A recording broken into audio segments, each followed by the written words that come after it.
Welcome to geometry class. Let's talk about the hypotenuse leg theorem. Before we do that, we need to review what a hypotenuse is, talk about what a leg is, and figure out in which context these particular things apply. So let's get into that. First of all, we're talking about right triangles. A hypotenuse, by definition, is the longest leg of a right triangle, and it's always found opposite the right angle.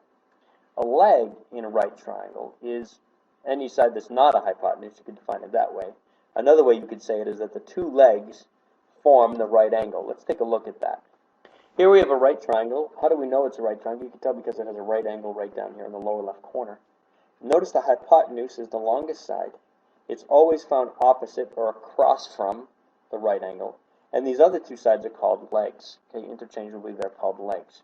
You might call one the long leg, you might call one the short leg. They might be the same length, but they're both called legs. So let's look at the actual theorem. It says that if the hypotenuse and a leg of a right triangle are congruent to the hypotenuse and leg of another right triangle, then the triangles are congruent. Let's look at an example. Here we have two right triangles, and we can see, first of all, that these are the right angles that define them. In the top triangle, the lower left angle is a right angle, and in the bottom triangle, the upper left angle is right angle. And so the hypotenuse is the opposite side from the right angle, and those are marked as congruent in this particular example. And then we also notice there are two legs, of course, and one of the legs in the upper triangle is marked congruent to one of the legs in the lower triangle. And so we can conclude by the hypotenuse leg theorem that these are in fact congruent right triangles. In order to use the hypotenuse leg theorem, it's important that you keep in mind there are three conditions that have to be met. First of all, you have to have two right triangles. The hypotenuse leg theorem does not work in any other kind of triangle. You have to have two right triangles that are being compared. Number two, the right triangles have to have congruent hypotenuses. They have to have congruent hypotenuses, and they have to have one pair of congruent legs. If those three conditions are met, then you can apply the hypotenuse leg theorem. Let me just take a moment here to make a quick note. We've learned several different rules for determining congruence between triangles. It's important to keep in mind that you might use any of those rules at any particular moment.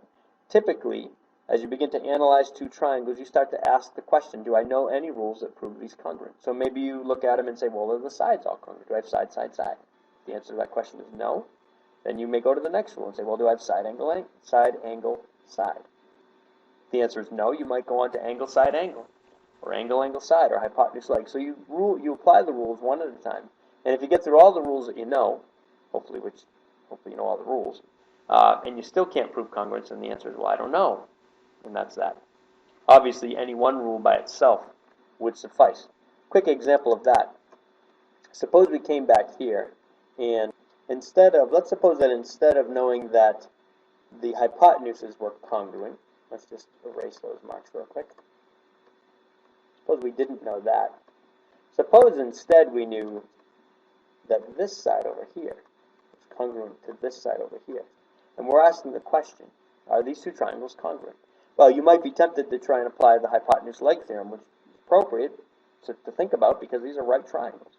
But unfortunately, we don't know now that the hypotenuses are congruent, so the hypotenuse leg theorem has nothing to say to us.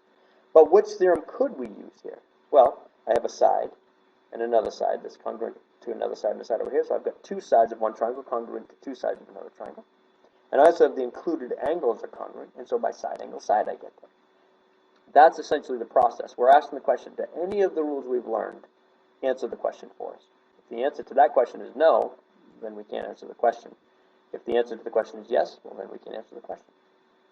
Make sure you work through a few example problems, and as always, if you have any questions, send me an email.